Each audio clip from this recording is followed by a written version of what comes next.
आज की कहानी में हम आप लोगों को बताएंगे कि सनातन धर्म और ब्रह्मा विष्णु महेश भगवान की उत्पत्ति कैसे हुई।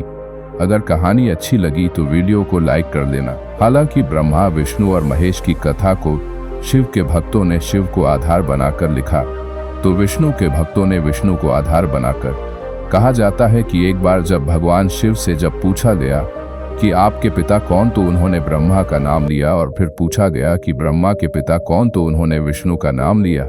और जब उनसे पूछा गया कि विष्णु के पिता कौन, उन्होंने कहा कि मैं स्वयं। जब सब कुछ प्रलय के कारण नष्ट हो गया तो धरती लाखों वर्ष तक अंधकार में रही।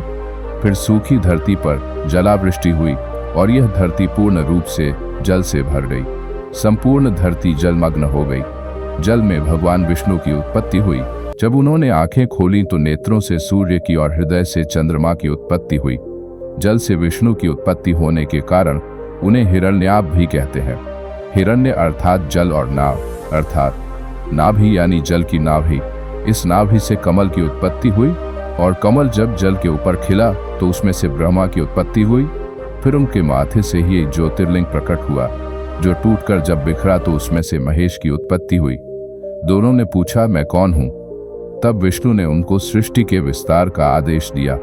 इस काल में एक और जहां जल में एक इंद्रिय और एक रंगी जीवों की उत्पत्ति हुई, वहीं असंख्य पौधों और लताओं की उत्पत्ति होती गई। इसी तरह मेरु पर्वत से जब कुछ जल हटा तो यही एक इंद्रिय जीव वहां फैलकर तरह तरह के रूप धरने लगे।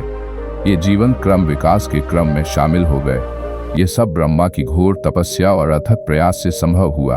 तब ब्रह्मा ने एक ऐसे जीव की उत्पत्ति करने की सोची जो अन्य जलचर, थलचर और नभचर जीवों की अपेक्षा अधिक बुद्धिमान हो, अर्थात खुद ब्रह्मा की तरह हो। यह सोचकर उन्होंने पहले 4 सनत कुमारों को जन्म दिया, लेकिन वे कुछ नहीं कर पाए और वे चारों भी ब्रह्मा की तरह तपस्या में लीन हो गए।